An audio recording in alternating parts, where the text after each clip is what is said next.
ಮಂದಿರದ ವ್ಯವಸ್ಥಾಪಕರು ನಿಮ್ಮೆಲ್ಲ ಆಶೀರ್ವಾದದಿಂದ ಅತ್ಯುತ್ತಮವಾಗಿ ನಡೆಸ್ಕೊಂಡು ಹೋಗ್ತಾ ಇದ್ದೀವಿ. ಇವತ್ತಿನ ವಿಚಾರ ಏನಪ್ಪ ಅಂತಂದರೆ, ಮೊದಲನೇದಾಗಿ ಎಲ್ಲರ ಖುಷಿ ವಿಚಾರ ಏನಂತಂದರೆ 12ನೇ ವರ್ಷದ ವಿಶ್ವ ಯೋಗ ದಿನಾಚರಣೆಯ ಅಂಗವಾಗಿ ನಡೆದಂಥ 6ನೇ ಜಿಲ್ಲಾ ಮಟ್ಟದ ಯೋಗ ಸ್ಪರ್ಧೆ ಹಾಸನದಲ್ಲಿ ನಡೆಯಿತು. ಅದರಲ್ಲಿ ನಮ್ಮ ತಂಡದ ಸಮಗ್ರ ಸಾಧನೆ ಅದರ ಬಗ್ಗೆ ವಿವರಿಸಬೇಕು. ಮತ್ತು 12ನೇ ವಿಶ್ವ ಯೋಗ ದಿನವನ್ನು ನಾವು ಆಚರಿಸಿದ ರೀತಿ ಅದರ ಬಗ್ಗೆ ವಿವರಿಸಬೇಕು. ಮತ್ತು ನಮ್ಮ ಕ್ಲಾಸ್ ಹೇಗೆ ನಡೀತಾ ಇದೆ, ಏಕೆಂದರೆ ಸುಮ್ಮನೆ ಏನೋ ಸಿಂಪಲ್ ಆಗಿ ಮಾಡಿಲ್ಲ, ಒಂದು ಒಳ್ಳೆಯ ಉದ್ದೇಶ. ಅವತ್ತು ಪತ್ರಕರ್ತರ ಒಂದು ಸುದ್ದಿಗೋಷ್ಠಿಯಲ್ಲಿ ಹೇಳಿದ್ದು, ವಿವೇಕಾನಂದ ಅವರ ವಾಣಿ ಟೈಪ್ ನಾವು ನಡ್ಕೊಂಡು ಹೋಗ್ತೀವಿ ಈ ಸಂಸ್ಥೆನ ಅಂತ. ಅದೇ ರೀತಿ ಮಾಡ್ತಾ ಇದ್ದೀವಿ. ಅದರ ಬಗ್ಗೆ ನಾವು ವಿವರಣೆ ಕೊಡೋದಕ್ಕೆ ಈ ಪತ್ರಕರ್ತರ ಒಂದು ಪ್ರೆಸ್ ಮೀಟಿಂಗ್ ಅನ್ನು ಕರೆದಿದ್ದೀವಿ. ಮೊದಲನೇದಾಗಿ 12ನೇ ವಿಶ್ವ ಯೋಗ ದಿನವನ್ನು ನಾವು ಆಚರಿಸಿದ ಬಗ್ಗೆ ಹೇಗಪ್ಪ ಅಂದರೆ ತುಂಬ ಚೆನ್ನಾಗಿ ಮಾಡಿದ್ರು. ಬೆಳಗ್ಗೆ ಒಂದು ನಗರಸಭೆಯ ಒಂದು ಯೋಗ ಸಂಸ್ಥೆಯನ್ನು ಇದೆಯಲ್ಲ, ಅದು ಗಣಪತಿ ಪೆಂಡಾಲಲ್ಲಿ ನಡೆಸ್ಕೊಟ್ರು.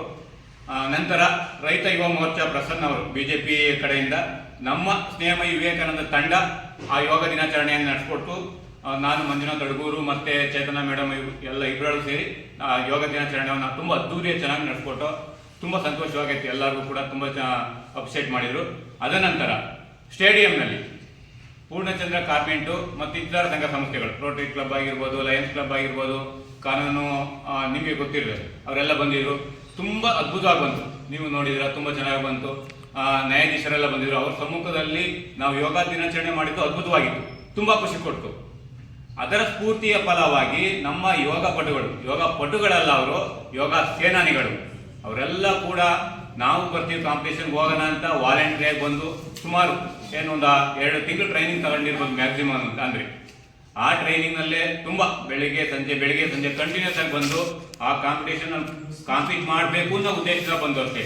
ಕಾಂಪೀಟ್ ಮಾಡೋಣ, ಮೊದಲನ ನಮ್ಮ ಸ್ನೇಹಮಯಿ ವಿವೇಕಾನಂದ ಯೋಗ ಮಂದಿರದ ಮೊದಲ ಕಾಂಪಿಟೇಷನ್ ಹೋಗೋಣ ಅಂತ ನಾವು 8 ಜನ ಹೋಗಿದ್ದು. 8 ಜನಕ್ಕೂ 8 ಜನನೂ ವಿನ್ ಆಗಿದ್ದೀವಿ.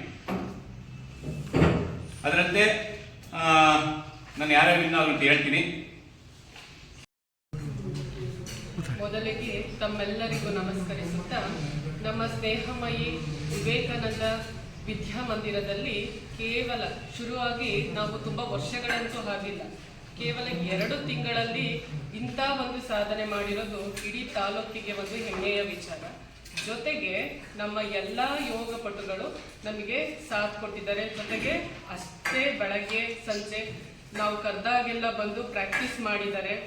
ಇನ್ನೂ ಹೇಳಬೇಕು ಅಂತ ಅಂದರೆ, ಅವರಿಗೆ ಜಸ್ಟ್ ಯೋಗ ಅಂದರೆ ಏನು ಅನ್ನೋ ಅನ್ನೋ ಅಷ್ಟರಲ್ಲಿ ನಾವು ಯೋಗಿಗಳಾಗಿದ್ದೀವಿ ಅನ್ನೋ ಒಂದು ಹೆಮ್ಮೆ ಅವರಿಗಿದೆ.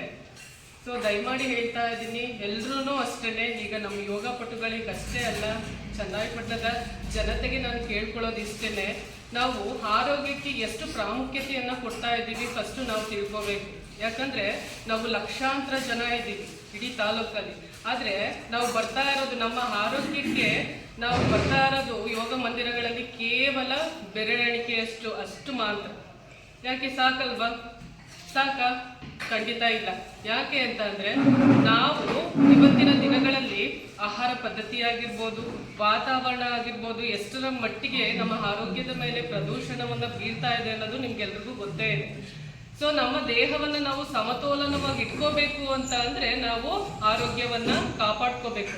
ಆರೋಗ್ಯ ಕಾಪಾಡ್ಕೋಬೇಕು ಅಂತ ಅಂದರೆ ನಾವು ಆಹಾರವನ್ನು ಎಷ್ಟು ನಾವು ಇಂಪಾರ್ಟೆಂಟ್ ಕೊಟ್ಟು ತಿಂತೀವೋ, ಪ್ರಾಮುಖ್ಯತೆಯನ್ನು ಕೊಟ್ಟು ತಿಂತೀವೋ, ಅದೇ ರೀತಿ ನಾವು ದೇಹವನ್ನ ಎಕ್ಸಸೈಸು, ವ್ಯಾಯಾಮ, ಯೋಗ, ಹೌದಲ್ವಾ? ನಾವೇನು ಅಂತಂದ್ರೆ ನೀವೆಲ್ಲ ಒಪ್ಪಿ ಯಾವ ಒಳ್ಳೆ ಮನಸ್ಸಿಂದ ಕೊಟ್ಟರೋ ಅದೇ ರೀತಿ ಈ ಪತ್ರಕರ್ತರ ಭವನದಲ್ಲಿ 2ನೇ ಫ್ಲೋರ್ನಲ್ಲಿ ಇವತ್ತು ಯಶಸ್ವಿಯಾಗಿ 80ನೇ ದಿನ ಆಗಿದೆ, 85 ದಿನ ಆಗಿದೆ. ಅತ್ಯುತ್ತಮ ಚೆನ್ನಾಗಿ ಒಂದು 60 ಜನಗಳು ಅಡ್ಮಿಷನ್ ಆಗಿದ್ದಾರೆ. ಅದರಿಂದ ಎಲ್ಲರೂ ಮೊದಲಿಗೆ ನಿಮ್ಮ ಪತ್ರಕರ್ತರಿಗೆ ಎಲ್ಲರೂ ಕೂಡ ನಾನು ಧನ್ಯವಾದ ಅರ್ಪಿಸ್ತೀನಿ. ನಂತರ ನಮ್ಮ ಸ್ನೇಹಮಯಿ ವಿವೇಕಾನಂದದ ಓನರ್ ಮಂಜುನಾಥ್ ಅಂತ ಶೆಟ್ಟಿಹಳ್ಳಿ. ಅದನಂತರ ನಮ್ಮ ಸ್ನೇಹಮಯಿ ವಿವೇಕಾನಂದ ಯೋಗ ಮಂದಿರದ ಯೋಗ ಶಿಕ್ಷಕಿಯಾಗಿ ಚೇತನಾ ಮೇಡಮ್ ಅಂತ, ಇದು ಚನ್ನರಾಯಪಟ್ಟಣ. ಅದನಂತರ ರಾಧಿಕಾ ಅಂತ ಯೋಗಪಟು, ಮತ್ತೆ ಇದು ಚನ್ನರಾಯಪಟ್ಟಣ. ಚೇತನ್ ಅಂತ ಅವರು ಕೂಡ ಯೋಗಪಟು, ಹೊಸೂರವರು. ಮತ್ತೆ ಪ್ರಸನ್ನ ಅಂತ ನಮ್ಮ ರೈತ ಮೋರ್ಚಾ ಬಿಜೆಪಿ ರೈತ ಮೋರ್ಚಾದ ಅಧ್ಯಕ್ಷರು ಪ್ರಸನ್ನ ಅಂತ ವಿಜಯ್ ವಡ್ರಳ್ಳಿ ಅವರು.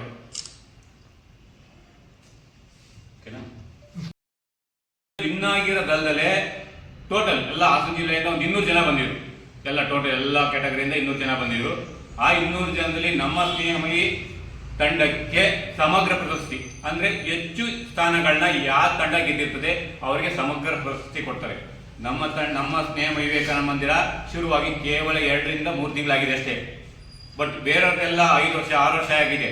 ಬಟ್ ಅವ್ರಿಗಿಂತ ಮಿಗಿಲಾಗಿ ಸಾಧನೆಯನ್ನ ನಮ್ಮ ಸ್ನೇಹಮಯಿ ವಿವೇಕಾನಂದ ಮಂದಿರ ಮಾಡಿದೆ ಅಂತ ಹೇಳ್ಕೊಳ್ಳಕ್ಕೆ ನಾನು ಹೆಮ್ಮೆ ಪಡ್ತೀನಿ. ಅದರಂತೆ ವಿವರಗಳು ಯಾರ್ಯಾರು ಏನೇನು ಗೆದ್ರು ಅಂತ 8 ರಿಂದ 12 ವರ್ಷದ ಬಾಲಕಿಯರ ವಿಭಾಗದಲ್ಲಿ ಕೀರ್ತನ ಡಿ ಕಾಳನಹಳ್ಳಿ, ಇಲ್ಲೇ ಪಕ್ಕದ ಡಿ ಕಾಳನಹಳ್ಳಿಯ ಕೀರ್ತನ ಅವರು ದ್ವಿತೀಯ ಸ್ಥಾನವನ್ನ ಪಡ್ಕೊಂಡ್ರು. ಮತ್ತೆ ಶೆಟ್ಟಳ್ಳಿಯ ಇದೇ ಕ್ಯಾಟಗರಿಯ ಶೆಟ್ಟಳ್ಳಿ ವಂಶಿತಾ ಅವರು ತೃತೀಯ ಸ್ಥಾನವನ್ನು ಪಡ್ಕೊಂಡ್ರು. ಮತ್ತೆ 12 ರಿಂದ 15 ವರ್ಷದ ಬಾಲಕರ ವಿಭಾಗದಲ್ಲಿ ವಿಷ್ಣು GS ಗುಳಸಿಂದ ಇವರು ಕೂಡ ದ್ವಿತೀಯ ಸ್ಥಾನವನ್ನು ಪಡ್ಕೊಂಡ್ರು. ಮತ್ತು 12 ರಿಂದ 15 ವರ್ಷದ ಬಾಲಕಿಯರ ವಿಭಾಗದಲ್ಲಿ ವಿಸ್ಮಿತಾ, ನಿಮ್ಮೆಲ್ಲರಿಗೂ ಗೊತ್ತಿದೆ, ಅವರು ಯೋಗ ಪ್ರದರ್ಶನ ನೋಡಿದ್ದೀರಾ. ವಿಸ್ಮಿತಾ ಅವರು ಪ್ರಥಮ ಸ್ಥಾನವನ್ನು ಪಡ್ಕೊಂಡ್ರು. ಮತ್ತೆ 30 ರಿಂದ 40 ವರ್ಷದ ವಿಭಾಗದ ಪುರುಷರ ವಿಭಾಗದಲ್ಲಿ ಚೇತನ್ ಅವರು ಕೂಡ ದ್ವಿತೀಯ ಸ್ಥಾನವನ್ನು ಪಡ್ಕೊಂಡ್ರು. ಅದನಂತರ ಪ್ರಸನ್ನ ವಿಜಯ್ ಅವರು ತೃತೀಯ ಸ್ಥಾನವನ್ನು ಪಡ್ಕೊಂಡ್ರು. ನಂತರ ಮಹಿಳೆಯರ ವಿಭಾಗದಲ್ಲಿ 30 ರಿಂದ 40 ವರ್ಷದ ವಯೋಮಿತಿಯ ವಿಭಾಗದಲ್ಲಿ ರಾಧಿಕಾ ಟಿ ಇದೆ ಚಂದ್ರಾಯಪಟ್ಟಣದವರು ತೃತೀಯ ಸ್ಥಾನವನ್ನು ಪಡ್ಕೊಂಡ್ರು. ಮತ್ತೆ 40 ರಿಂದ 50 ವರ್ಷದ ಮೇಲ್ಪಟ್ಟರ ವಿಭಾಗದಲ್ಲಿ ಕೋಮಲ, ಇದೇ ನಮ್ಮ ಸ್ನೇಹಮಯಿ ವಿವೇಕಾನಂದ ಮಂದಿರದ ಕೋಮಲ ಅವರು ತೃತೀಯ ಸ್ಥಾನವನ್ನು ಪಡ್ಕೊಂಡ್ರು ಅಂತ ತಿಳಿಸೋದಕ್ಕೆ ನಾನು ಹರ್ಷಪಡ್ತೀನಿ. ಮತ್ತೆ ಇದಕ್ಕಿಂತ ಮುಂಚೆ ನಮ್ಮ ಸ್ವಾಮೀಜಿಗಳ